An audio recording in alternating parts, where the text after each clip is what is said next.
Hey everybody! Hey everybody! Hey everybody! Hey everybody! Today we're looking at some Little Joel takes. Little Joel is a second channel of Big Joel, a YouTuber who makes leftist essay videos on stuff like PragerU. The Little Joel channel, however, is usually more short form and opinionated. Most of these takes on their own aren't that astonishingly bad, but it doesn't take long for contradictions between these videos to start popping up. Also, I'm aware that many Little Joel videos are sarcastic, but I'm going to focus mostly on his more serious takes. Alright, here we go. So there's this tweet by this guy named Sid that goes as follows. The reason young men flock to alt-right MRA movements is because the left gives brain-dead advice to young men. We need to be more compassionate to them for our own sake. Personally, the tweet doesn't really make me mad at all because I think the outcome it describes is good. It's good to be compassionate to men, and if the left can do a better job of that, then that's great. That said, I have some problems with this tweet, like a weird amount of problems with this tweet, and I just wanted to talk you through them because I find it really interesting. The first is, I'm not sure exactly what advice the left is giving to young men that is brain dead. Like, what are people saying? What's going on? Here's where I disagree with the tweet he read. I don't think the left is necessarily giving brain-dead advice to young men, but rather just no real advice. Some of the deepest analysis they have of men's issues is, the inherent toxicity of men is caused by men teaching men to be bad, which is a very dismissive and reductionist take on a serious issue. In the best case scenarios, the left recognizes they've largely neglected the issues of young men, only going as far to acknowledge they've ignored this issue just to go back to ignoring the issue less than a week later. He continues to argue that leftists and progressives have absolutely no idea how unnecessarily repellent they come off to so many people, and they get angry at the idea of being a more effective social movement because they don't want to share their social spaces with people who might have gone another way. Briefly recognizing a problem is not the same as offering advice or solutions. Joel continues. Problem number two, maybe this is the obvious one. This tweet here doesn't really account for other extremely important factors at play here, right? For example, what of patriarchy? You know, we've lived in a very, very sexist society for a very long time. Feminism is a recent phenomenon, and so I think it makes sense that people are still attracted to the patriarchy as an idea. Are young men flocking to conservative movements because of some deficiency in leftist advice? Or does it come down more to the fact that they were born in conservative households, told to believe conservative things growing up? You know, who are Andrew Tate's major fans and who are their parents? Who did their parents vote for in the last election? Okay, now I'm starting to see the theme of brain dead. Christian conservatives are not red pill or manosphere or anything close to Andrew Tate. The rise of Andrew Tate has far more to do with the prevalence of social media, not did these kids grow up with the bad political party or the patriarchy. To think Andrew Tate's popularity amongst adolescents is confined to only one side of the political spectrum is insane. And when I say that, I'm referring to the political leanings of the household they grew up in, not the individual's perspective. But yeah, Christianity and conservatism don't teach you to treat women anything like the way Andrew Tate does. So I think it's far more complicated than just what political party did they grow up around. Third, I think this tweet kind of comes with the implication that giving people advice, like self-help advice, is this really important, impactful thing when I just disagree. I don't really think that self-help online advice is all that helpful to people because I think you already know all the advice that anybody on the internet could possibly tell you. This is about as ignorant and arrogant as it gets. To say that the young men who are struggling to find purpose and direction don't need any help because they already know what they need to do is ridiculous. To be completely honest, I don't know where my life would be right now if I didn't find the advice of people like Ryan Holiday and Jordan Peterson. Joel clarifies his point, but he still winds up being pretty dismissive. This video is not my way of saying that all advice on the internet is bad and that the people who are giving it are all grifting you and that there's no place for it. I don't believe that. I just think it's an extremely small part of a network with things that are vastly, vastly more important than it. The amount of impact that some guy on the internet will have on your life when they give you advice on how to get motivated or whatever is, I think, fairly small in the grand scheme of things, and that's my point. So much of our culture and understanding of the world comes from the internet these days. So, which is it? Is Andrew Tate just some guy on the internet, or did he manage to have a massive cultural impact? The only reason why figures like this would be as dangerous as Joel says is if they're capable of influence, if they're capable of changing people's lives. This is very much a have your cake and eat it too kind of argument. I don't have any kind of problem with treating men compassionately. I hope that I do treat the men in my audience compassionately, whatever that means. This leads perfectly into his video, De-Radicalization and YouTube. He starts by talking about how Breadtube had this reputation for de-radicalizing people, Breadtube essentially being the more leftist corner of YouTube. He disagrees with the notion that Breadtube was de-radicalizing anybody, and here's his reasoning. When people are using the word radical, when they talk about falling down the alt-right pipeline, in many cases, not all, but many cases, what they're talking about is that they, as a 14-year-old boy, watched anti-SJW YouTubers on the internet. And I gotta be honest with you, I think many of the people for whom this is the case, they just kind of grew up. They just kind of grew up. One day, they looked at Sargon of Akkad and they said, oh, this guy is the stupidest man I've ever seen in my life. Oh, this man is the absolute dumbest human being I've ever seen in my life. And what's more, he's very lame. Like, he's lame and dumb. And you saw that. You were mature enough to see this fact about him. And then you stopped being into it. You stopped being into it. It was a phase. Now this is true intellectualism. Now, I don't think Sargon of Akkad is the pinnacle of political discourse or anything like that, but I do think that Joel is showing a distinct lack of self-awareness. Just as people may grow out of the offensive nature of the right, people also grow out of the annoying nature of the left. And Joel is here to follow up with a great example of left-wing annoyance. And here's the thing. I'm not trying to illegitimize anybody's political story. I'm not trying to tell you that you're worse or a shitty person because you liked Gamergate in 2016. Like, yes, obviously that sucked.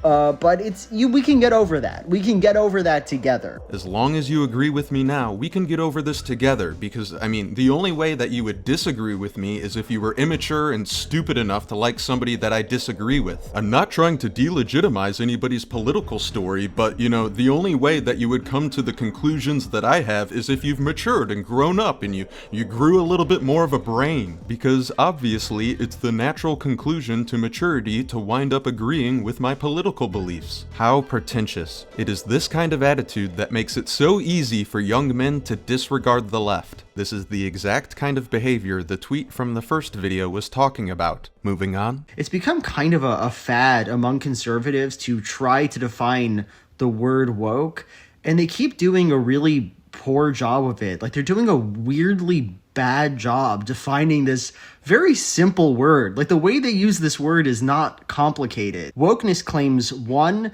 Western civilization and its institutions were and are discriminatory and serve the purposes of those in power, typically straight white men, and 2, that discrimination is both historic and ongoing, and all group disparities are explained by it. I would say this is pretty accurate. According to Wikipedia, in the 2010s, it came to encompass a broader awareness of social inequalities such as sexism, and has also been used as shorthand for American left ideas involving identity politics and social justice. They think that wokeness is just a replacement word for, like, identity politics, for discussions of oppression, and they're wrong. They're wrong about this. What? I'm going to tell you the definition of woke right now, the way that conservatives use it. Woke, it means liberal. I'm sure that people both on the right and the left misuse the term woke. But yes, the original intent behind the word woke was to refer to identity politics and oppression. It doesn't require, like, 5 sentences of explanation. It's not complicated. It's not deep. They mean liberal. They're figuring out a mean word for liberal. No, they didn't have to come up with that word. It was originally used unironically as a self-aggrandizing statement of enlightenment. That yes, the most woke people, the most aware people on the left, have a deep understanding of identity politics and oppressive power structures. The right did eventually co-opt this as an insult, but understandably so. Not only is Joel so sure of himself that he doesn't bother doing research on the term, but when the YouTube channel, Sitch and Adam Show, call him out on it, he doubles down without doing research again. Wokeness just broadly refers to any liberal belief. And as one example, I give the claim that trans women are women. This claim doesn't refer back to discrimination or power imbalances or whatever. It's just a thing that liberals say. It's just a belief that liberals have, and that's really what wokeness is. The term emerged in the 2010s, and increasingly it also meant not only racial consciousness, but also that of gender, as well as other discriminated identities. To put this in a way that Joel might understand, imagine another timeline where the trans community is far more privileged than, say, white people. The left would treat them the same way they treat Elon Musk in this timeline. If the trans community were seen as the oppressors, you would not care about gendering them properly whatsoever. You'd be complaining about the transarchy instead of the patriarchy. Conservatives want to convey the idea that wokeness refers back to some big intellectual thing, but it's not. They're just mad about liberals. They just don't like the things that liberals say. Oh, before I go, I just wanted to give one more example of this that might actually help Sitch and Adam out here. Climate change. I very frequently see the claim from conservatives that the concept of climate change is woke ideology, but that completely controverts Ben Shapiro's definition of wokeness, which is about systemic and historical injustice and discrimination. You can easily come up with a woke explanation for environmental issues. Oppressive corporations, such as oil companies, are the ones who are doing the most damage to the environment. And that's actually a reasonable argument to make, so I don't know why Joel is so twisted on this. A simple Google search or a little bit of critical thinking could have prevented this. I don't get it. I'm too confused. I'm a little baby. Next, we have the Sunny V2 takes. If you're not familiar with the recent drama, here's a quick rundown. Popular YouTuber Sunny V2 recently made a video about Chris from Mr. Beast. It speculates the business implications of Chris's transition. Many people think this was a step too far, and Joel seems to agree. He made a video that is so nakedly and horribly transphobic about Mr. Beast's friend and employee, Chris, who recently transitioned, that Mr. Beast himself literally responded to it. So here's the thing about Sunny V2 as a YouTuber. He is always trying to go for plausible deniability. Sunny V2 will never simply say, I think it's bad that Ninja talks about racism. No, he'll launder that opinion through audiences. The audiences are upset about Ninja talking about racism, and me, I'm just a documentator. I'm just reporting on the facts. I don't have stake in the game of Ninja talking about racism. I'm just reporting on the news. He states this assumption in a very matter-of-fact kind of way, but it's not the speculation that I have a problem with. I believe people should be more speculative and skeptical in general. What I have a problem with is the hypocrisy. Like, he's not exactly the same as the person you liked. Does that inherently mean that he has some deep moral failing? Are you the ninja sage? Do you know everything that goes on inside of his mind? Maybe this is trivial, but I think there's a kind of problem about just making stuff up about people, pretending you know their motivations when you objectively, do not. This is from a video about Sunny V2's video on Ninja, but that's not important. What is important is that Joel is acting like he knows what Sunny V2 is thinking and what his motivations are, something that Joel condemns on a separate video on Sunny V2. Now we get to the theme of Joel dismissing any nuance that doesn't align with his beliefs. I honestly think that if Sunny V2 had just come out and said, I don't like trans people, it would be better than this. If you look at Sunny V2's channel, it's far more likely he just wanted to talk about a popular issue from a contrarian viewpoint. For Joel's channel, however, it's far more useful to ascribe hatred and transphobia to Sunny V2. It makes his argumentation a whole lot easier for his audience to swallow. This is not the only time Joel has done this either. This is in regards to the Twitter account Women Posting Their L's Online. And the text interaction is her saying Merry Christmas, him saying please do not contact me again, I have a new girlfriend and she doesn't know now I have a daughter, and her saying, okay, never mind. This guy posts, this account just hates women, TBH, fell off, and somebody replied to that, yeah, I'm questioning my following of this account more and more. So I know what you might expect my reaction to this to be. You know, this post from women posting their L's online is an incredibly poor taste. It's an incredibly mean joke. And you might want to say that the people responding not liking the post are showing a glimmer of humanity, you know? They're being good, normal people for a second. I disagree. The second you see a real, honest-to-God woman L, you back off. Oh, no. Oh, I can't handle this. Oh, I'm disgusted by this. You can't be posting this. Grow up, you know? You follow the account women posting L's online. You enjoy the content from that account. You hate women, so, you know, own up to it. Right, because the only way you could find this humorous in any way, absurdism included, is if you hate women. Laughing at men on the internet? That's fine, just make sure they're not a minority. What Joel is actually doing here is excluding women from honest discourse. Oh, you want to tease women in the same way you would tease anyone else? Woman hater. You see, women are a marginalized group, so they're not able to handle jokes in the same way normal people do. They're too weak and sensitive and feminine to be made fun of. Also, pretending to know people's motivations when you objectively don't is a bad thing according to Joel, but he still does it. I hate to say it, but the concept of a Twitter account, women posting their L's online, is inherently absurd and hilarious. So maybe the people following that account don't hate women, they just have a different sense of humor than Joel. But this isn't nearly as entertaining of a narrative. The more hateful Joel can make people seem, the better it is for his channel. He does this again in a more subtle way in his video, Rich Socialists.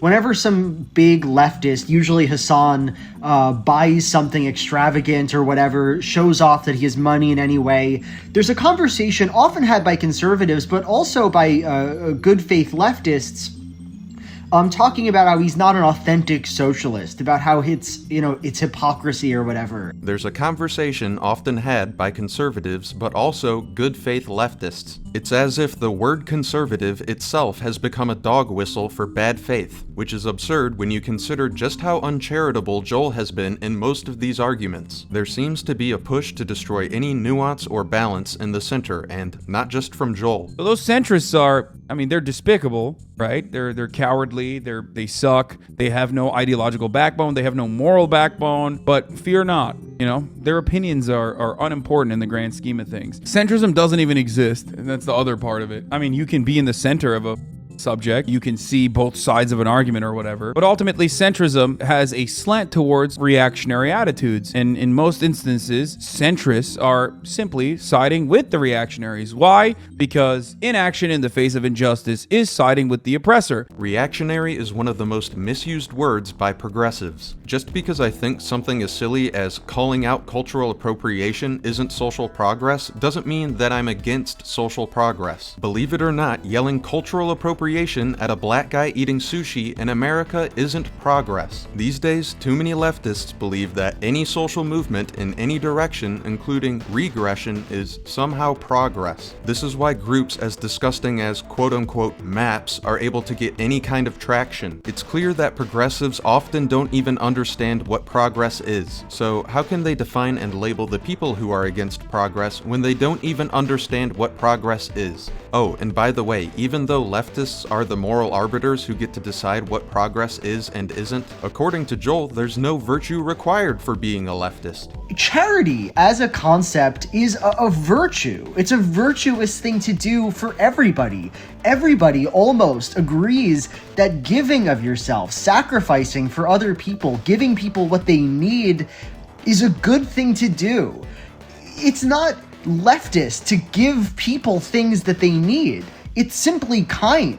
And the problem I have is that what we're really doing when we call people hypocrites, hypocritical leftists for not being more charitable, is making the argument that to be a leftist means being a good person. And no, it doesn't. It absolutely does not.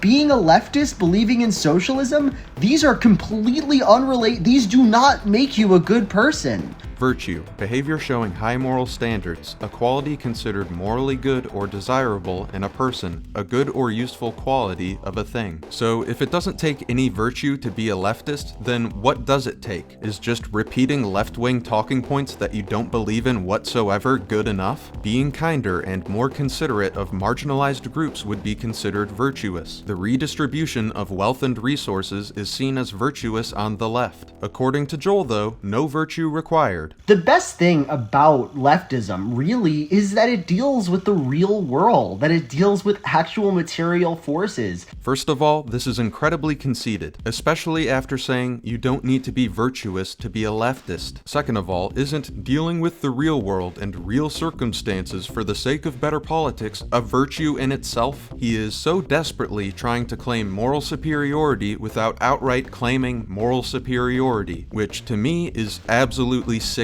It's like, well, I'm actually above moral superiority. You see, the thing is, I'm actually too good for moral superiority. Here's where the hypocrisy reaches a peak. See, the prevailing concept that people have of the left and right is that the right believes in universal moral principles and the left does not. PragerU itself has videos about this, talking about the importance of God and morality and the moral relativism of the secular left. That if there is no God, there is no objective morality. But the reality is quite the opposite, I think. The mission of leftism, of the emancipation of people, the alleviating of oppression and injustice, fundamentally centers around some concept of universal moral principles. Oh, so being a leftist does require upstanding moral values and virtue. You know, except in the case of Hassan Piker, I guess. This constant moral one-upmanship is nauseating, especially when people like Joel are doing their best to pretend that moral superiority isn't their goal. It is painfully transparent, and I hope more people are catching on. Alright, that's gonna have to do it for this one. Shout out to the best subscriber squad in all of YouTube. I hope everyone has a wonderful day.